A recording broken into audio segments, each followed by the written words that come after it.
This is Austin Real Estate Investing. Austin Real Estate Investing. We'll be discussing real estate investing in Austin, Texas, and bringing you experts from all different sectors of the real estate game. Your host, Jordan Moorhead, is a real estate agent and investor in Austin and is here to help you get started or to build your portfolio and explore new strategies. This is Jordan Moorhead, and this is Austin Real Estate Investing. Today we have Cory Older here, and he's going to tell us all about his experience investing in real estate in Austin. Hey, Cory, how are you? Doing great. Thanks for having me on. Thank you for coming on. So real quick, Cory, could you tell everybody who you are and how you're involved with real estate investing in the Austin area? Sure. My name's Cory Older, president of River City Capital Partners. River City Capital Partners is a development firm that a partner and I founded, I guess, about 5 or 6 years ago. And we started off as an urban infill developer, mostly doing scrapes in new builds in the South Lamar, Zilker, Martin Hills area. And since then have really transitioned to commercial projects, primarily multifamily. And so are in the midst of recently broke ground on a large multifamily project called Urban East in East Austin on Riverside, which is a 518 unit multifamily. And then we've got a 300 unit one that is hopefully break ground near year end in North Austin. And continuing to grow the firm. And so our involvement in Austin investments are usually in the form of development, but we also do various land plays. For instance, our North Austin deal, we bought about 70 acres and we'll sell off about 50 of those acres and retain 20 acres. So we're also making various land plays to acquire our land and kind of feed the development business. Awesome. So, hey, it sounds like you started at high-end development or higher-end homes, and now you're doing multifamily development. Am I right there? Yep. Awesome. Yeah, we actually started off doing a lot of like duplex deals, duplex, or we bought like an acre of land and we'd subdivide it and do a whole bunch of duplexes on it, or we get it rezoned and do, little home communities. So anywhere from some just single family high end, like you're talking about, some duplex deals, and then, some like 10 home communities. It kind of varied. So with the duplexes, were you actually building duplexes that were kept as rental properties, or were you building duplexes where you sold each side? They're all spec homes for sale. Everything we did was for sale. Okay. So do you guys build and sell, or do you build and hold anything? Well, when we started off, those were all build and sell. All the apartment complexes will obviously be rentals. And we are on those, we will both do merchant deals where we're selling it, and some long-term holds. Our two projects that I referenced happen to both be in opportunity zones. Oh, cool. And with the opportunity zone legislation, your benefits, to get the full suite of benefits, you really want to hold for 10 years. Mm-hmm. And so in both of those projects, we, along with our investors, will be 10-year holders or longer. In general, just like personally, I really believe in Austin. I think it's a very strong economic engine. Mm-hmm. And I mean, I guess we're all a little biased being here. Yeah, of course. But it seems like there's also like a lot of evidence to back up that bias when you just look at the job creation going on and what's happening in our city. And so I'd much rather angle towards a bigger long-term hold than a, short-term cash out, not to say that we don't occasionally do those. But we like the idea of holding for the long term when we can. Yeah, those opportunity zones are sweet too. So for everybody listening, could you explain a little bit more about what an opportunity zone is and where they are in the Austin area? Sure. So opportunity zones are easiest explained through an example. If you read the actual tax guidance, it's easy to get kind of lost.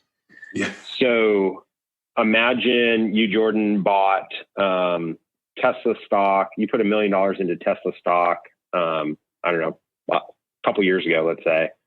And let's say it's now worth $2 million, although I guess $1 million investment probably be worth a lot more. But let's just say that your Tesla investment for $1 million is now worth $2 million, and you decide to sell today. You would have $1 million capital gain, right? You bought for $1 million, sold for $2 million, you have $1 million capital gain. You would, being as $1 million, you'd be in the highest tax bracket. And so you would owe current tax rate, sounds like they might be changing, but current tax rates would be 23% on that. And so come April 2022, you would owe $230,000 on your $1 million capital gain because you sold it. If you take that $1 million capital gain and instead invest in a real estate development or a company or some type of active trader business located in certain designated census tracts called opportunity zones, then you get 3 benefits. Number one, and they have all these dates assigned to them. And one of the dates is in 2021. So number one, if this happened in 2021, since we're in 2021, you'd get a 10% discount on that capital gain tax that you owed. So instead of $230,000, you'd owe $207,000. You'd get a $23,000 discount. So that'd be the first benefit. Second benefit is instead of that $207,000 being due April 2022, you'd basically get a 5-year deferral. You wouldn't have to pay it till April 2027. So that's your second benefit. And then your third benefit is the big one. If you hold the project or your investment for 10 years, then, and let's say that $1 million investment that you invested in the project turned into $3 million. When you sell in 10 years, you don't have to pay any capital gain tax at all. Your investment gets marked up to basically the sales price. And so that's a big one. You end up with a tax-free return on your original investment. So when you put those 3 together, it's a pretty sweet deal for investors. As far as locations, there's a bunch of maps out there. Some of the hot areas in Austin, down by the airport, near Tesla, is a big opportunity zone area. There's part of Tesla's land, I think, is maybe an opportunity zone, and but there's a big project called Velocity Crossing. That's an opportunity zone. The East Riverside corridor, starting at Montopolis, which is right where our project is. We're actually the first census tract or the first lot. I mean, if we were just across the street on Montopolis, we'd be outside the zone. So that one is all, it's kind of an odd shaped one. I think it's the same one that all goes all the way up to Springdale. So some of the projects over there are opportunity zones too. Up by Samsung, you have an area, and then there's a few other ones. Way North Lamar has got some, so they're kind of sprinkled throughout the city. Absolutely. And the purpose of these, for everybody listening, the government wants to redevelop areas that they think are downtrodden. So, they give investors incentives to do so. Cory, do you know the website where you can go see all of these opportunity zones? Yeah, I do. I mean, I'd have to probably look it up real quick, but if you Google opportunity zone maps, you'll see a bunch of them. The best one is to actually go to the one put out by, I think it's by the Treasury or by HUD. I think there's a HUD map. So I don't have the URL right in front of me, but it's very easy to find if you just Google opportunity zone maps. And I think it's a HUD provided one that I've been using lately. And, I know neither of us are experts on opportunity zones. Who do you recommend people talk to when they're looking to utilize this strategy and invest in opportunity zones? Well, it kind of depends. If you are doing a pretty straight up deal, nothing tricky, just you're very clearly following the opportunity zone lines. You're not approaching any gray areas. Then you can, really it's a combination of a local attorney or local, and CPA. If you're doing anything pretty big, or you're setting up your own qualified opportunity funds, we like to use the insiders. So there's a few firms. We use a firm called Frost, Brown and Todd, and they're really good. There's a great group, Snell and Wilmer. There's a guy named Mark, blanking Mark's last name, but out of Snell and Wilmer in Phoenix. And he's definitely one of the insiders on opportunity zones. There's another lady, man, gosh, what are they? It starts with a K. I don't know if you put podcast notes or something, but I could send it Yep, to you. we do. Yeah, I'm blanking which firm it is, but there's several really good firms that are focused on opportunity zones. And there are some local in Austin, some local counsel that you can find that I knew were doing opportunity zones. But I do think you want someone that, if you're setting up an entity and they go, what's an opportunity zone? Like, hang up, wrong attorney. They need to be pretty familiar with it. There's some rules on timing that in my example, I didn't talk about. You can get into the weeds. That's an area where you can really get into the weeds. But in general, you kind of have 6 months from the moment you have your capital gain to invest it in an opportunity zone project. But it has a lot of ways you can get a lot more time. And so if you're approaching a scenario where like, hey, gosh, I want to do this opportunity zone project, but I can't get it in with 6 months. There's a lot of workarounds and a lot of different ways that you can still do your deal. But that's when you're like, okay, I want to make sure I'm talking with someone that's kind of a DC insider. I mean, you want someone that's really got their finger on the pulse of this. It's very recent legislation. And so and there are some gray areas where the Treasury hasn't made it very clear and they're subject to interpretation. And so that's when you want one of those bigger firms, and they're expensive, but it's better than making a mistake. Sure. And absolutely, with anything tax code related, you need to have experts on your team. You don't want to try to figure out any of this stuff on your own. Yeah, it could be expensive, but it's probably going to save you a ton of money in the long run. Yeah, and I just thought of another attorney. So the guy in Phoenix, his name's Mark Schultz, Snell and Wilmer, and then our guy is Chris Kaufman out of Frost, Brown and Todd, and they're both opportunity zone experts. And yeah, but there's quite a few others out there. Awesome. We'll put that in the show notes for everybody. So Cory, it sounds like you do a lot of stuff around Austin. Obviously you're from Austin, but you're sophisticated enough where you could figure out how to invest other places or really anywhere. Why do you choose to invest in Austin?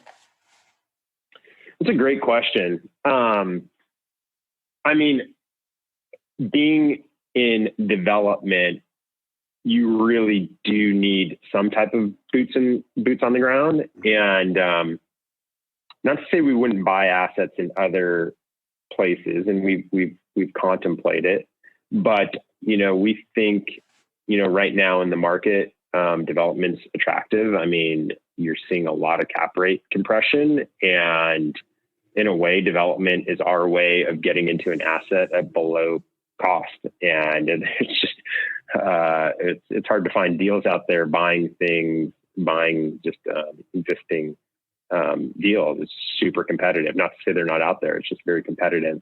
And so being that we're here and we've got the in-house development experience and the economic drivers going in Austin, it's just a very natural fit for us. Austin is on the development side, especially on commercial development, is pretty tricky. It's pretty arduous process depending on where you're at, but it's always pretty arduous just to get permits. And it requires a lot of, core knowledge about what's going on and how to do different things. There's a lot of gotchas. or gosh, have you looked at this or this or this? There's a ton here. And so that would be, there's other markets that are not as arduous. Houston, for instance, is, from what I know, way more flexible, much easier development process. And so, developing there, perhaps you don't need to be physically located. Here, you kind of need boots on the ground. And we see it even from the institutional development players, very large developers that want to move to Austin. It's not uncommon for them to, try to co-develop with a local developer. It can be done. You see it, but it's, I think boots on the ground when developing in Austin is kind of critical, and it's something that we're focused on. So those are our main reasons for choosing Austin. And I mean, we feel lucky in that the market that we happen to live in, we think is one of the most exciting in the nation. And I think a lot of other capital sources do too. So somewhat happenstance, but we'll take it. Yeah, you just happen to luck out and be located in probably the hottest market in the country. That's growing pretty much just like a weed, and has been for decades. I think people forget that too. This growth didn't just start in 2020 when there seems to be a ton of press about Austin, but started a few decades ago. A lot of people don't know this. In 94, Austin just passed the 500,000 mark for the MSA. Now we're over 2 million. And that's what, 27 years? Yeah, it's, I agree. Yeah. It's been, since I've moved here, it's been pretty staggering. It's been a very fast growing city. And I don't know why, I mean, I know why I like it, but it's kind of an interesting thing of, why that occurs. I mean, I don't say that it's just one clear thing, but for one reason or another, it's attracting a lot of companies and a lot of people. Yeah, love it. There's tons of reasons, whether it be business friendly climate or the actual climate or just the flavor of Austin. There's just a reason for everybody to want to move here. Yep, agreed. So Cory, I know we talked about why you invest in Austin, but what attracted you to real estate investing in general? Have you wanted to be part of GoBundance, the tribe of millionaires, but just haven't hit that millionaire status yet? Well, now you can, not even being a millionaire, by joining our new program, GoBundance Emerge. My name's Jamie Gruber, creator of GoBundance Emerge and member of the GoBundance community. And now you can join GoBundance.com/emerge, GoBundance.com/emerge. Use code Jordan for $100 off this 12-week goal-setting program and mastermind that'll propel you to being a whole life millionaire. It's also a good question. I got into real estate investing when I was about to graduate college, and I had actually just inherited a little bit of money. Not a lot, but enough for a down payment on a home. And I was actually it's kind of nerding out for a second. One of my things that I do, and probably started doing this maybe even in high school, is, you hear all those radio promo things of, come to this free seminar on real estate investing or stock investing or whatever it is. Well, I started going to those. I just randomly show up pretty young and and a lot of times, they're always selling you some other thing, but they always give you little nuggets of info. So I remember going to Rich Dad, Poor Dad one when I was pretty young, and some real estate ones and some stock investing ones, all on derivatives and calls and puts and stuff. And so basically I wouldn't learn that much at those things, but they would just give you these little nuggets, and then it would get me really curious. And then I'd go buy an options book or a real estate book. And it's pretty funny. I'm sitting on my shelf. I've got an investing in multifamily book that I bought, in college or something, or maybe a little shortly thereafter. So it all kind of started by just a natural curiosity, I think. And so by the time I graduated college, I already kind of had somewhat understood the real estate game. And I was like, wow, this is kind of cool. I can buy this asset. I only need to put, give or take, 20% of the money down. I'm going to get this really cheap financing. And because my background's accounting, I was focusing on accounting. So I got the tax benefit of it. I'm like, I get to deduct the interest, cheaper than the rent I'm paying. Like, I just like, this seems too good to be true kind of thing. And so I remember like, as I was graduating, I was like at school in Tucson, faxing, closing statements and stuff to Phoenix, where I'd like bought my first condo. Didn't really know what I was doing, but knew enough, and just like this, this I think made sense. And so that kind of got me interested in investing. And once I did that, it worked kind of as planned. And then my brother and I started buying rental properties. I'd moved to Austin. I turned that condo into a rental property. Side story on that. So I bought that condo for $200,000 or something. It was about $200,000, and in Phoenix, 2 years. I mean, this was 2002, probably. 2002. Bought it for like $200,000. 2004-05, it went crazy. It was like worth $400,000, and I was getting offers for that. And I was in the process of moving to Austin, and I was like, well, I'm not selling. I'm going to be like a millionaire in 2 more years. Like, this thing's going to just keep doubling. Moved to Austin, converted as a rental, drops from 400 to like 170,000. So now I'm like, it's now worth less. I should have just sold, and then rent it for a few more years. And then I think finally sold it for like 230,000. So it made a profit, but it was kind of a good lesson.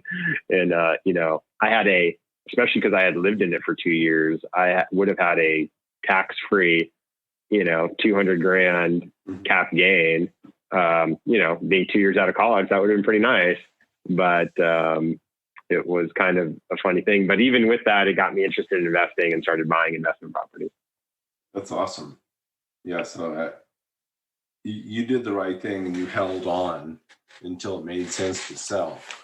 A lot of people. Well, I kind of did Yeah, I guess that's true. I mean, I guess I could have sold at that. I mean, I wish I would have sold just right when the market got really hot. Sure. But when you miss it, you can. I mean, that's a good thing with real estate. It's if you're paying your mortgage and you're willing to hold on for a long period of time. Not saying it doesn't happen, but it's kind of rare to lose money. You can. I mean, a couple of my early investment properties, I think we overpaid, but we did well just because we were patient. We were willing to kind of wait out our mistake a little bit. Yeah, no, I think it's important to point that out to people, because and you could probably speak to this a lot better than I have. So there's a feeling when you see the value of something you own go from, let's say, 400,000 to 170,000, that you feel in the pit of your stomach. And it's easy when it's at 170,000 to say, I just have to get rid of it. It's going to go to zero, even though in your head that can't happen. But you say, hey, I gotta cut my losses and go. And that's really the wrong thing to do. Yeah. I mean, it's I think both ways. I think it's wrong to get too excited, about paper money. It's, if you think it's gone up in value, I don't think you should change your investment. Let's say your personal residence in Austin. I mean, I think every Austin resident, or anyone that owns a home in Austin right now, their home is way up in value than it was a year ago. Mm-hmm. I don't personally believe you should change any of your habits because of that, and vice versa. Like in a year from now, if all of our properties are down, I don't really think we should change anything. I mean, unless you're trying to flip homes, if you're in it for the long term, I agree with you. I don't think you should let those short-term ups and downs really affect too much of your behavior. Yeah. That's so much easier said than done, though. Like I said, I think a lot better than I have. I haven't owned any real estate that's changed drastically in value or in a negative way, but I've owned other assets that have just changed drastically in value, and it's easy to think, man, I should get rid of this. This is no fun anymore. Yeah. It's Yeah, I mean, we try not to gamble. Like, I think you get into those, if you're trying to time the market and not create any value, if you're trying to just buy things, not create any value in the real estate asset you're buying, you're not doing any value add at all, and you plan to sell in a short term, that's fine. But it's just gambling. Like, which is, I like going to Vegas as much as the next guy. That's fun to do sometimes, but you better go in knowing that. And if so, it's not how I invest in real estate. I think that's how I started investing in real estate. I'm like, oh, let's just buy this investment property. It'll pay my mortgage. But now we're trying to be more strategic. Like, what's our value add in this? Are we going to redevelop it?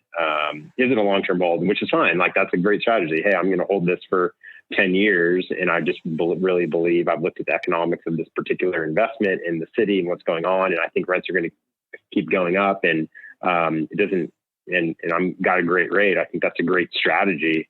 But if that's your strategy, then why should you really care if year 3 into year 10 years, the property's gone up or down in value? I mean, the only reason you should care is if it's gone way up, you might want to refinance and, deploy some of that capital in other investments. But other than that, I don't really think it should really affect behavior. Sure. Yeah. It's a lot of factors to think about, but I think really what you're saying is just you need to make sure that you have a solid strategy and you're not gambling or speculating because gambling or speculating is not investing. It's gambling. Yeah. Nobody thinks they're gambling when they go to Vegas, or nobody thinks they're investing when they go to Vegas. I'm sorry. Right. I mean, it's funny, I've got friends, and I haven't, that have really gotten into crypto recently. And to me, I'm like, that seems cool. You make a lot of money, but that's straight up gambling right now. I do have one friend that's in it for the long term. I'm like, okay, he's got, he's got a strategy. I don't think he's gambling, but otherwise it's just, got to call it what it is. Yeah, absolutely. So Cory, you've been in it for a while. You've done a bunch of deals. What's something you would tell a newer investor or somebody that's getting into, let's say, development on ways to avoid a bad deal, or maybe some examples of a bad deal you've done and how you could have avoided that? Yeah, good question. I think if you're going to invest, one, I wouldn't recommend in Austin just go out and do a development. I think I'd highly recommend tag along, maybe invest in someone else's development. And as far as what to watch out for and things we've made mistakes on, which has been a lot learning lessons. I'd say the first thing to watch out for is when I get a deal and someone sends me a deal, the first thing I look at is structure. I don't actually look at the underlying asset until I look at structure. Structure is my go, no go. If it's a great deal, but it doesn't have a good investor, limited partner, general partner structure, I'm out. I don't care how good the deal is. I'm just out. If there's not really good alignment there, if they're not doing something pretty typical, I'm out. And I mean, what I mean by that is your typical syndicate structure. If you're a limited partner investor, limited partner's an investor, and you want to invest in someone else's real estate project, that other person driving the investment is typically called a general partner. And what you'd like to see is the limited partners typically should get all of their money back before the general partner is participating in the profit. We call that a carry or a promote. Typically they get the investors should get all their money back and in some reasonable preferred return. And usually that's 6 to 9%, I think is pretty normal. So I'd like to see, okay, this is a 3-year investment. I'm investing $100,000. I want to see that I'm getting my money back, 6 to 9% preferred return. And then whatever's left over, there's some split with a bare minimum of 50% coming to me, the investor who took the financial risk. And that'd be a bare minimum. Usually they're, on bigger deals, it's more like 80-20. So that's my first thing. And, I'm fine with the general partner, developer, whoever, getting some fees along the way. Like, you got to recognize they got to eat and feed their family, but they need to be really reasonable. So reasonable fees, if any. I mean, some of the smaller deals, you see no fee deals, and that's kind of normal on the small. Like, if on a spec home that only takes a year, you wouldn't really expect a lot of fees. So they should be participating in the profit. So that's my first place. Like, does this structure make sense?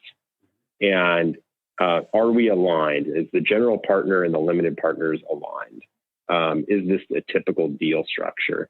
And then if it passes that test, then I'm looking at, okay, do I believe in this investment? Like, okay, are they buying a, value add? Does this make sense? Does their thinking make sense? So they're doing a spec home. Like, is this a good area? Do I think prices are, going to continue? What are the tax implications? All those different things. But I always start with structure. And that's what I would advise if you're investing in someone else's deal. If you're just buying your own investment properties, that's not really a thing. You're the owner. And if that's great too. So. Yeah, I love that. I think before any of that, you need to learn how to read these documents. So if you get a deal put in front of you, understand, what Cory's talking about here. And there's all sorts of resources that you can learn how to read a deal. Understand, hey, what am I getting? What are they getting? How's this all set up? What are the fees up front? I think the acquisition fee needs to be fair to me. That's a big one that stood out to me on a lot of them is, hey, they're getting a huge acquisition fee just for getting this deal done. And they should get something. It's a lot of work to put a deal together. But yeah, when somebody's getting... needs to be reasonable. Yeah. When someone's getting 7 figures plus just to put a deal together, it looks a little rough to me personally. Depends on how big the deal is. Sure. Absolutely. Yeah. Yeah. But learn how to read this stuff before you invest with other people. Yeah. I agree with that. Cory, what's one thing you think newer investors should know? So doesn't have to be anything specific. It could be for passive investors. It could be for active investors, like somebody buying a duplex or a development of a new build. What's one thing you would tell people to know before they start investing? Hey guys, this is Jordan Moorhead here, and I wanted to ask if you could do a huge favor for me. If you could go leave a review for this podcast wherever you're listening to it, that would really help me get this into the hands of other people that are interested in information about Austin real estate investing, and I'd be able to help more people. Thanks, guys. Well, I think in real estate, definitely the structure that I was talking about is really important to understand that. And then I think the other thing is time horizon. One, if you're investing with someone else and they have some type of value add development angle, it's probably going to take longer than they think. It's just the nature of the beast. It just always seems to be. There's exceptions, but things everything seems to take a little longer than you think. If you're investing in yourself, I think it's kind of similar. Have a longer time horizon. I think the more patient you are, the better chances you have of success with real estate investing. If you're just looking for quick hits, the quick flip of the home, maybe that's just because that's not been my game. You can get them, but sometimes I feel like the best ones, it's not when you went out for that. It was, you had a longer term strategy and you sometimes get lucky. So I think being a little patient is good. I mean, I guess there's obvious exceptions to that. I mean, if you're doing a spec home, I'm not saying you should like just hold the spec home for rental if you're building a brand new home, but I'm saying just have a little bit of go into it eyes wide open, knowing that things are probably going to take a little bit longer than what is being presented to you going in. I just find that to be true as both an investor and as a sponsor of deals. It just it's not that the sponsors ill-intended. I just think everything tends to take longer than everyone thinks. So we've had some where things went faster than expected, but yeah. Yeah, I'd say just as a general rule, they take longer and cost more than you ever think they're going to, especially if you don't build in a buffer for the costs. And I think a lot of people are optimistic when they start. Yeah. It's funny, when we started our spec home deal, it was kind of funny. Like, maybe it was just the times, but it was over, several years. We'd usually, we had some deals where we met timing, but we'd usually miss timing by a little bit from what we originally thought. Cost would be a little bit more than we thought, but then we'd sell it for more than we thought. And I mean, we thought we were equally conservative in all of them. And a lot of times they'd all offset, it'd be fine. Yeah. But, I think from the investor's perspective, like putting that hat on, if they go knowing that, like, hey, these are, and I don't think it's, anyone's fault. It's just hard. Like, there's a lot of unknowns with, especially with bigger projects, a lot of stuff, you just don't know what's going to happen. And so whenever I look at a pro forma, I mean, my joke is, like, the only thing I know about any pro forma is that it's not right. Like, whatever, it's either going to be way better, or it's either going to be better, or it's going to be worse, but it's probably not going to be exactly what's presented right there. And I guess going in with that flexibility, I don't think I'm just saying patience. I'm just going with a little bit of flexibility. Things aren't going to go exactly as planned, but if you've got, especially if you have a longer time horizon, our experience has been, they tend to work out. Yeah, and I think especially with what you do, a lot of that stuff's out of your control. Like getting the city involved with development, you're at the mercy of everybody else. For sure. And we try to, going on the sponsor side, we try to set expectations with our investors for that. We're trying to not hold ourselves to such a firm timeline. I mean, I think when we first started our firm, we did, hey, this is going to be done in 12 months, and stuff happens. And so now we more try to prepare our investors and set their expectations. Like, here's what's, we expect, but here's where it could go wrong, and here's where it could take longer. And yeah, with Austin, if we're going through permitting process on a deal, we don't know that XYZ person is going to be super unresponsive and take a really long time to approve some aspect of our plan. And so we have to go in knowing that. And I mean, we know the general range. We know this is going to take a year to 18 months, let's say, to permit, and it falls within that range. It's just very hard to predict if something is going to, at least on the larger permitting process, when exactly it's going to happen. You have a general range that it really should fit within. Sure. Yeah, no, I think that's really important to understand that stuff when you're investing in somebody else's deal. It sounds like you guys set good expectations there, but when you're dealing with the city, who knows when they're going to get to it. Now, speaking of that, what's your best advice for somebody looking to get started, even with smaller development here in Austin? Well, if you want to start in development, I think, so here's smaller development. That's typically a spec home. That is, hey, we're going to buy a lot and build a home. If in starting that business, I think there's a few questions that come to mind. Number one choice is, okay, are you going to build it yourself, or are you going to hire an outside general contractor? Do you have that expertise? Okay, so that's decision point number one. And I think you can be successful either way.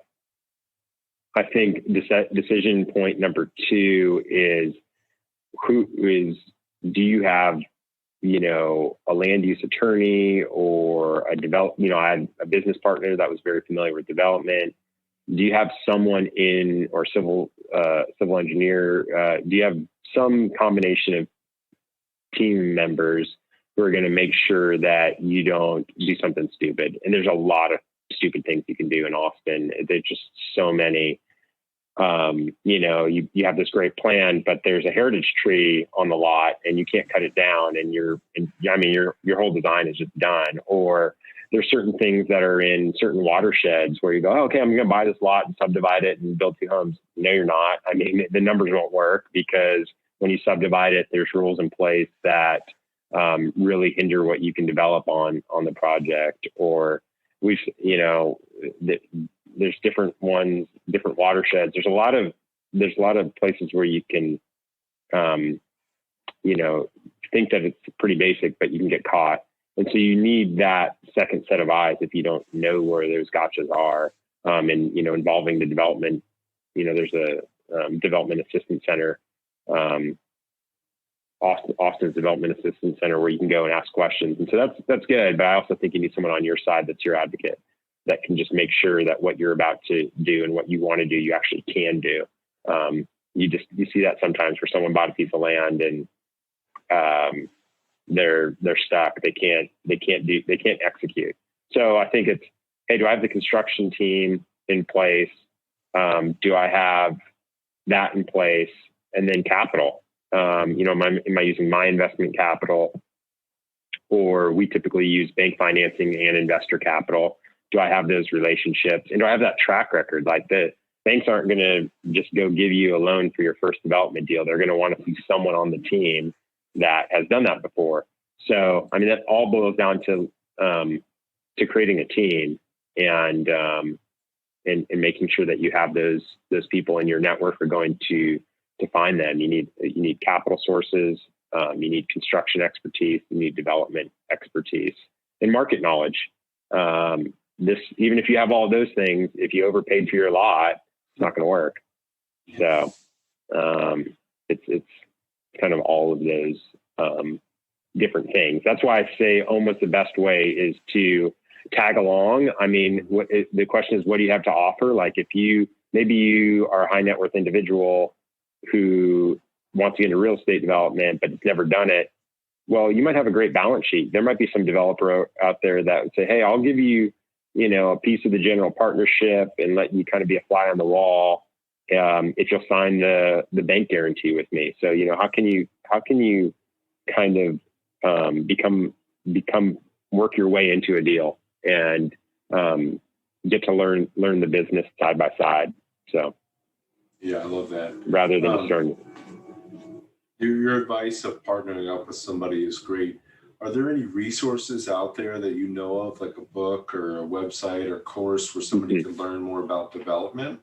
Maybe not, I know, because it's so different city to city, even just high level stuff.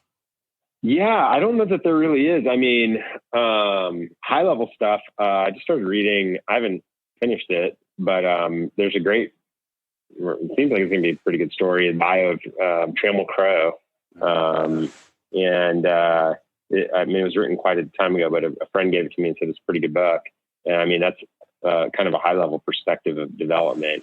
There's not, that I've seen, a, how to develop book that, that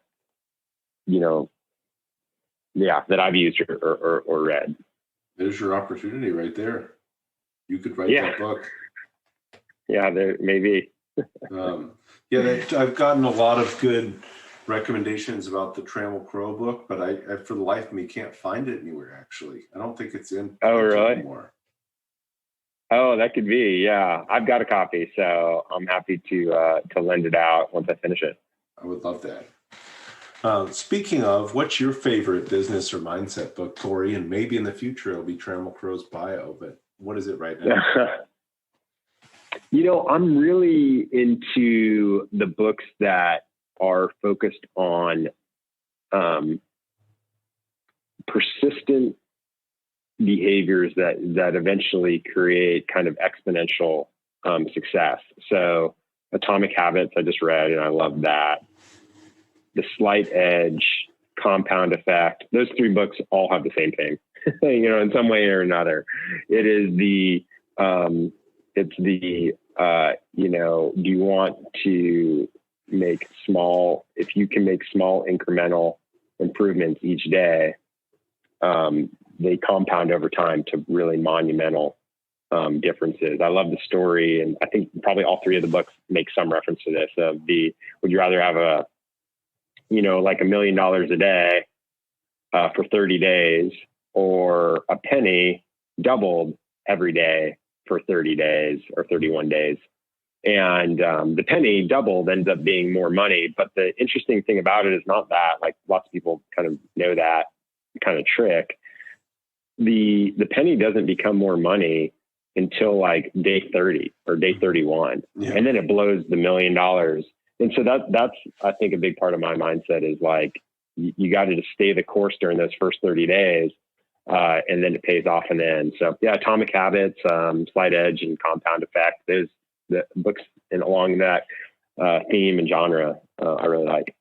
Yeah, I love that. Compound Effect is one of my favorite books.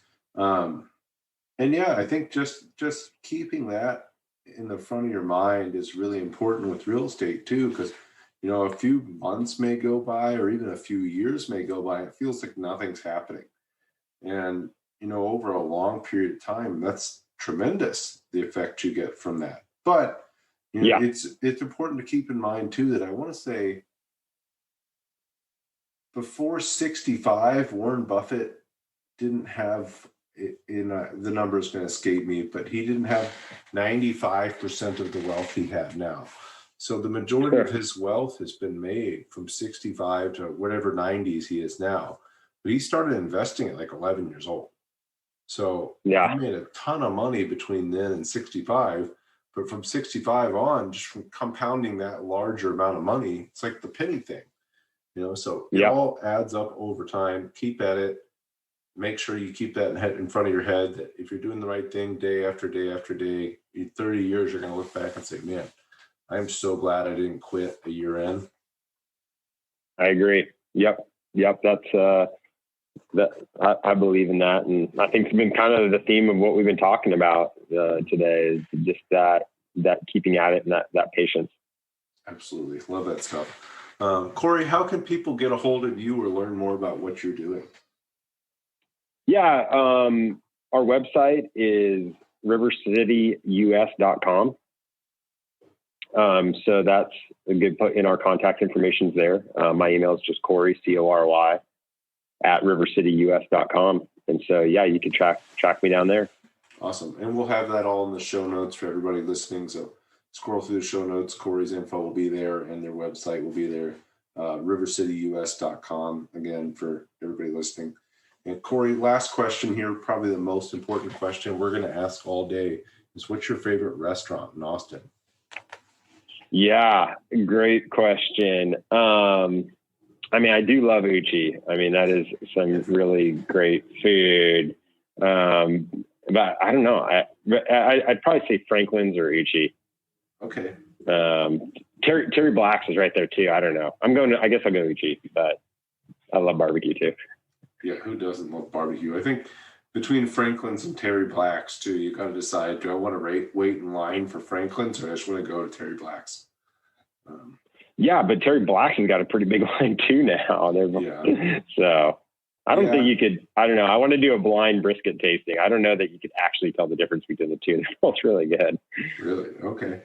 Love it. All right. So everybody check out Franklin Barbecue, Terry Black's, and Uchi. Make sure you've got a few bucks before you go to Uchi. But Cory, this has been a lot of fun. I really appreciate having you on today, and hope we could talk here soon. Sounds great. Thank you. Yep. Thank you, Cory.